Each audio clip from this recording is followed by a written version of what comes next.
ہاتھ مل جاتے. اتنا نورانی سر تھا سرکار باسا کا. لیکن چھوٹے سے تھے, بات سمجھ نہیں پا رہے تھے, پوچھ ہی لیا, ابا جان آپ ایسا کیوں کہتے ہیں کہ حضور غوث اعظم کا پورا جسم نورانی, مجھ فقیر کا آدھا نورانی؟ جب پوچھا تو سرکار باسا نے ارشاد فرمایا وہ بڑے پیر ہیں, کہیے سبحان اللہ. کیا ارشاد فرمایا حضور سرکار باسا نے کہ وہ بڑے پیر ہیں؟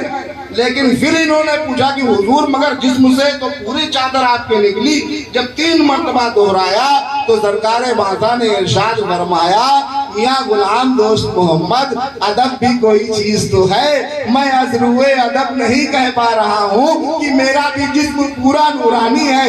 اسی لیے بریلی کے تاجدار عاشق سید ابرار امام اہل زونن فخر زمین و زمن مؤید ملت ظاہرہ آیات من آیات اللہ موجود من معجزات رسول اللہ حجت اللہ علی الدین مجدد میاد رابع اشرار کرتے ہیں حبیبی رسول اللہ تیری نسل پاک میں ہے بچہ بچہ نور کا, تیری نسل پاک میں ہے بچہ بچہ نور کا, تو ہے عین نور تیرا سب ہے.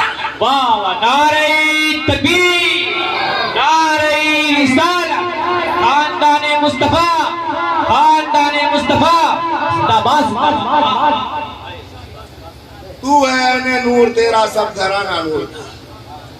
تو آپ کو کیسا عقیدہ رکھنا ہے کہ جو بھی نبی کی آل ہیں وہ سب نور علی نور ہیں. اس کے علاوہ کبھی کوئی عقیدہ نہ بنانا.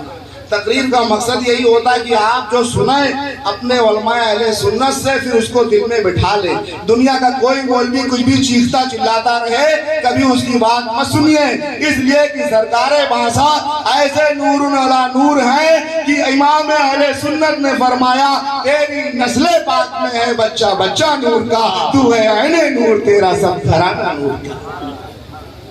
تو سرکار باسا کی وہ ذات اقدس ہے. اور ابھی اسی پرس میں میری کتاب آئی منظر عام پر چھپ کر کے, حیات سرکار باسا. آپ حضرات نے دیکھا ہے, اور اگر دستیاب نہ ہو تو میاں صاحب سے مل کر کے آپ لوگ لے سکتے ہیں. پہلی مرتبہ چھپ کر کے منظر عام پر آئی ہے حیات سرکار باسا. اس میں میں نے کوشش کیا ہے کہ 50 صفحات میں آپ کی مکمل سوانح حیات اور اہم اہم گوشوں پر روشنی ڈال سکوں. درود پاک پڑھیں, اللہم صلی علی سیدنا و مولانا محمد بالقلوب دوائیہا وعافیت الابدان و شفائیہا ونور الابصار و ضیائیہا وعلی آلہ و صحابہ دائما بدوام اللہ الملک الحی القیوم. اس سمے تو آپ بہت مزے سے لے کر کے آم کا آنند لے رہے ہیں, خوب آم کھا رہے ہیں, بڑی مٹھاس آم میں ہے. کبھی آپ نے سوچا بھی ہے کہ آم میں اتنی مٹھاس آئی کہاں سے ہے؟ دنیا میں بہت سے پھل پائے جاتے ہیں, بڑے قیمتی پھل پائے جاتے ہیں, کئی ہزار روپے کلو پھل ملتے ہیں, لیکن دنیا میں ایک آم ہی ایسا پھل ہے جسے جتنی بار منہ میں رکھو باہر نکالو چوسو اس سے زیادہ مزہ دیتا نظر آتا ہے. دنیا کا کوئی پھل ایک بار منہ میں رکھ کر کے چوس کر کے کھا کر کے دوبارہ آپ ہمت نہیں کر پائیں گے کہ اسے پھر منہ میں رکھیں, لیکن آم کو بار بار منہ میں رکھو, بار بار نکالو, بار بار چوسو, بار بار نکالو. کبھی آپ نے غور بھی کیا ہے آم میں خصوصیت آئی کہاں سے ہے, آم میں مٹھاس آتی کہاں ہے؟ اس وجہ سے آم بہت مہنگا نہیں ہے, 30-40 روپے کلو ہمیشہ بکا کرتا ہے. ماشاء اللہ جب چھوٹے تھے تو 1-2 روپیہ پسیری ملا کرتا تھا. ہمارے وقت میں آج 20-25-30 روپے میں اچھے سے اچھا آم مل رہا ہے. لیکن جتنے بھی اللہ نے پھل بنائے ہیں, تمام پھلوں کا راجہ کون ہے بتائیے؟ آم. سیب نہیں ہے, 200 روپے کلو مل رہا. انگور, لیچی, سنترا, موسمی, نہ جانے کتنے ہائی کوالٹی کے پھل ہیں جو طاقت سے بھرپور ہیں, لیکن اللہ نے کسی بھی پھل کو پھلوں کا راجہ نہیں بنایا ہے. جو پھل تمام پھلوں کا راجہ ہے وہ آم ہے. اگر آپ نے کبھی نہیں غور کیا تو مجھ فقیر وارسی سے سن کر اپنی معلومات میں اضافہ کریں.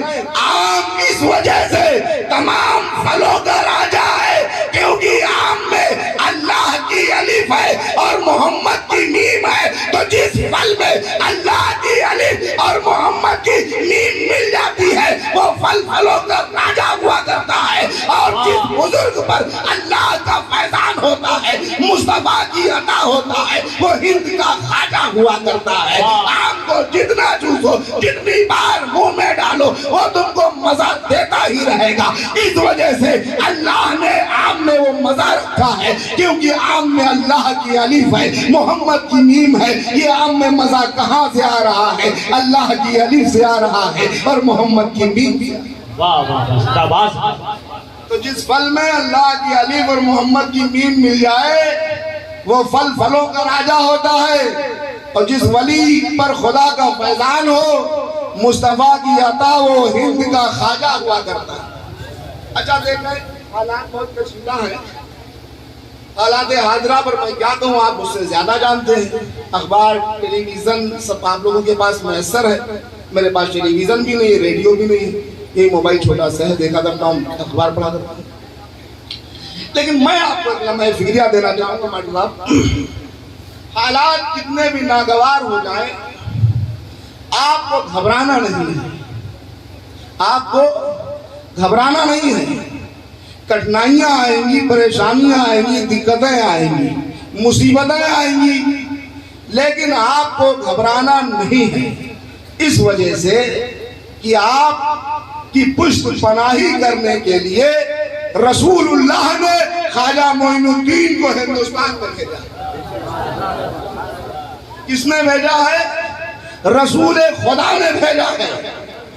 آج سے 900 سال پہلے ہند کے مہاراجا کے بیٹھائے ہوئے اونٹ کو اس وقت کی سپر پاور طاقت اٹھا نہیں سکی تھی. خواجہ نے 900 سال پہلے اونٹوں کو بٹھا کر بتایا تھا کہ خواجہ جب اونٹوں کو بٹھا دیتا ہے تو راجہ اٹھا نہیں سکتے ہیں. ہندوستان میں اسلام کا پودا خواجہ نے لگایا ہے. سلطنتیں آتی رہیں گی, حکومتیں جاتی رہیں گی, نہ اسلام کو مٹایا جا سکتا ہے نہ مسلمانوں کو مٹایا جا سکتا ہے, کیونکہ ہند کی سرزمین پر اسلام کا پودا لگانے والی ذات کا نام خواجہ معین الدین چشتی. واہ واہ واہ. الہی خیر گردانی بحق کے شاہ جیلانی, تیرے فضل و کرم سے دور ہو ساری پریشانی. ہمارے دین کی حقانیت کے دونوں شاہد ہیں, معین الدین اجمیری, محی الدین. اچھا جو آیت میں نے پڑھی اس پر بھی پڑھوں گا, لیکن سب کی فرمائش پر عمل کر رہا ہوں. ہاں, ایک شخص تھا, اسے کوفہ جانا تھا. کوفہ مشہور شہر ہے, عشر محرم میں بہت بار ذکر آتا ہے. بادہ حب نبی پی کے ہوئے ہیں سرشار, بادہ حب نبی پی کے ہوئے ہیں سرشار, چہرے کہتے ہیں نبی اور علی والے ہیں. بادہ حب نبی پی کے ہوئے ہیں سرشار, چہرے کہتے ہیں نبی اور علی والے ہیں. کہہ دو طوفان بلا سے کہ ادھر سے گزرے, کہہ دو طوفان بلا سے کہ ادھر سے گزرے. سب یہاں بیٹھے ہوئے مولا علی والے ہیں, سب یہاں بیٹھے ہوئے مولا علی والے. ایک شخص تھا, کوفہ جانا تھا, صحرا سے گزرنا تھا. صحرا تو جانتے ہی ہیں, نہیں جانتے آسان کروں گا آپ کے لیے. ریگستان, بالو جہاں ہوتا ہے, کوئی روڈ چکروٹ نہیں, بالو کے اوپر سے گزرنا ہوتا. اور صحرا کئی کئی میل لمبا ہوتا ہے. اور صحرا کی گرمی کہ لوگ دن میں سفر نہیں کر پاتے, رات میں بہت گرم رہتا ہے, دن میں بہت گرم رہتا ہے, رات میں ٹھنڈا رہتا ہے.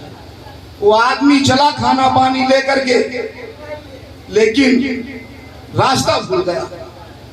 صحرا کی شاہراہ اس کی نگاہوں سے اوجھل ہو گئی, راستہ بھٹکا, کھانا بھی ختم ہو گیا, پانی بھی ختم ہو گیا.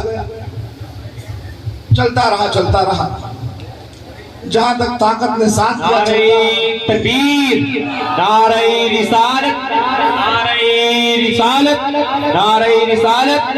شہر ہندوستان ممتاز ٹانڈوی صاحب قبلہ, نعرہ تکبیر, نعرہ رسالت.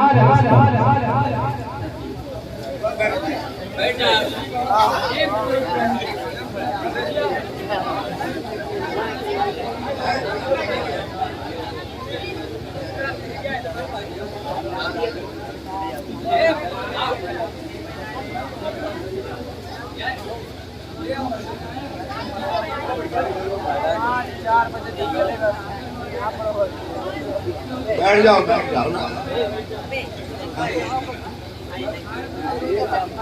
اب بیٹھے رہو, سننا ہی سننا ہے. جیسے میں اتروں گا ہی پڑھیں گے آپ. ہاں درود شریف پڑھ لیں. اللہم صلی علی سیدنا و مولانا محمد بالقلب دوائیہ وعافیت الابدان و شفائیہ و نور الابصار و ضیائیہ وعلی آلہ و صحابہ دائما بلوام الملک الحی القیوم. آدمی چلا, پانی ختم ہو گیا, کھانا ختم ہو گیا, راستہ بھٹک گیا. صحرا تھا, کوئی بتانے والا بھی نہیں تھا. جنگل و بیابان.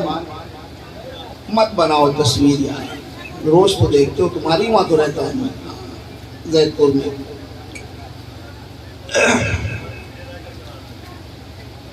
جب پانی ختم ہوا تو جسم میں پانی بھی سوکھنا شروع ہوا. برداشت کرتا رہا, چلتا رہا, برداشت کرتا رہا, حتیٰ کہ اس کی آنکھوں میں سراب چھانے لگا. صحرا کا بالو اسے پانی دکھائی دینے لگا. آخری سٹیج پر وہ پہنچ گیا جہاں پلب ہو گیا. قریب تھا کہ بالو پھاٹتا اور اس کی روح قفس انصری سے پرواز کر جاتی. بے ہوش ہو کر کے گر پڑا. ہوش میں آیا تو دیکھا کہ صحرا میں ایک کٹیا ہے, ایک چھپریا رکھی ہوئی ہے اور ایک فقیر اس کے اندر بیٹھا ہوا. ہمت مند ہی قدم بڑھائے لیکن ڈگمگایا اور گر پڑا کٹیا کے باہر. فقیر کٹیا سے نکلا, دیکھا ایک مسافر ہے, بے جان ہے, اٹھا کر کٹیا میں لے گیا. گھڑے میں پانی تھا, منہ دھلایا, پانی لگایا. جب پانی اس نے پیا تو جان میں جان لوٹ آئی, نکلتی ہوئی جان پلٹ آئی. ابھی زندگی اس کی باقی تھی.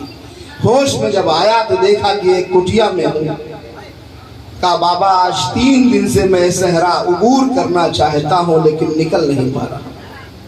کہا گھبراؤ نہیں, راستہ میں بتاؤں گا, نکل جاؤ گے. کہا 3 دن سے کھانا پانی کے بغیر ہوں. کہا میرے پاس تو یہاں کوئی ایسا انتظام نہیں ہے, البتہ روٹی رکھی ہوئی اسے کھا لو, پانی پی لو. اب جب اس فقیر نے اس انسان کو, اس مسافر کو روٹی کا ٹکڑا دیا, 3 دن کا بھوکا پیاسا تھا, روٹی کے ٹکڑے کو الٹ پلٹ کر دیکھا, منہ سے لگایا, دانتوں سے کاٹی نہیں جا رہی, اتنی سوکھی ہو چکی تھی روٹی. کسی طریقے سے کھانے کی کوشش کر رہا تھا. فقیر مسکرایا, کہا لگ رہا ہے کہ یہ روٹی تمہارے حلق سے اتر نہیں رہی. کہا بابا بہت سوکھی ہے, نہ جانے کب کی روٹی آپ کھا رہے ہیں. کہا اگر تمہیں اچھا کھانا کھانا ہے تو اس راستے پر چلو, تھوڑی دور چلو گے شہر کوفہ آ جائے گا. ایک محلے میں پہنچنا, وہاں عظیم الشان لنگر چل رہا ہے, مفت میں کھانا ملے گا, پیسے نہیں پڑیں گے. لذیذ کھانا ہے, اچھا کھانا ہے, بریانی بھی ہوگی, قورمہ بھی ہوگا, شیرمال بھی ہوگا, اچھا کھانا ہوگا. مسافر کے منہ میں پانی آ گیا. فقیر نے راستہ بتایا, چل پڑا. تھوڑی دور صحرا میں چلا تھا کہ سامنے ہی شہر کوفہ تھا. بتائے ہوئے پتے پر پہنچا تو دیکھا علی شان لنگر جاری ہے. بیٹھ گیا. 2 حسین و خوبصورت جوان آگے بڑھے, دھلنے کے لیے ہاتھ پانی دیا ایک نے, دوسرے نے پلیٹ سامنے رکھی, کھانا حاضر. یہ خوب دل بھر کے کھایا, خوب شکم سیر ہو کر کے کھایا. دیکھا کہ مجھے کوئی دیکھ تو نہیں رہا ہے. اس کو احساس ہوا کہ مجھے کوئی نہیں دیکھ رہا ہے. تھوڑا سا کھانا لپیٹا, اپنی جھولے میں رکھنا چاہا. ایک نوجوان نے کہا بابا یہ آداب لنگر کے خلاف ہے, جتنا آپ چاہیں کھا سکتے ہیں, لے جانے کی اجازت نہیں ہے, یہ آپ کیا حرکت کر رہے ہیں؟ مسافر نے کہا میں کوئی چوری نہیں کر رہا ہوں, بلکہ میں ابھی صحرا سے گزر رہا تھا. میں نے دیکھا اس صحرا میں ایک فقیر اپنی کٹیا میں بیٹھا ہوا ہے, جس کے پاس صرف پینے کے لیے پانی ہے, کھانے کے لیے روٹی کے سوکھے ٹکڑے ہیں. میں چاہتا ہوں یہ کھانا لے جاؤں, اس فقیر کو دے دوں, کیونکہ اس نے میری جان بچائی ہے. اس نوجوان نے پوچھا کیا تم جانتے بھی ہو کہ وہ فقیر ہے کون جو صحرا میں بیٹھا ہوا ہے جس کے لیے تم کھانا لے جانا چاہتے ہو؟ مسافر نے کہا مجھے نہیں معلوم ہے۔ ان دونوں نوجوانوں نے کہا سنو، جس فقیر کے لیے تم کھانا لے جانا چاہتے ہو اسی فقیر کا تو یہ لنگر چل رہا ہے۔ پوچھا تاریخ میں مورخ نے، ارے وہ کون سا فقیر تھا جو صحرا میں بیٹھ کر سوکھی روٹی کھا رہا تھا؟ اس کے لنگر میں لذیذ کھانے عوام الناس کھا رہی تھی۔ تو تاریخ میں مورخ نے رقم کیا وہ فقیر کوئی اور نہیں تھا، امام البررہ قاضی الفجرہ حیدر کرار غیر فرار اخو ظہر مصطفیٰ داماد پیغمبر علی حیدر فاتح خیبر علی ابن ابی طالب کی ذات تھی۔ واہ واہ واہ، نعرہ تکبیر، نعرہ رسالت، نعرہ رسالت، داستان کربلا، نعرہ تکبیر، نعرہ رسالت۔ اور جو دونوں شہزادے کھانا کھلا رہے تھے جانتے ہو، انہی کو تو دنیا امام حسن اور امام حسین کہتی ہے۔ خود تو بھوکے رہتے تھے اوروں کو کھلا دیتے تھے، خود تو بھوکے رہتے تھے اوروں کو کھلا دیتے تھے۔ کیسے صابر تھے محمد کے گھرانے والے، کیسے صابر تھے محمد کے گھرانے۔ اچھا ایک بات جو میں پڑھ رہا ہوں بڑی طاقت لگا رہا ہوں آج، کیونکہ آواز بیٹھی ہوں نا، تو آپ سن بھی رہے ہیں اور سمجھ بھی رہے ہیں کہ نہیں سمجھ رہے ہیں؟ سمجھ میں آ رہی نا؟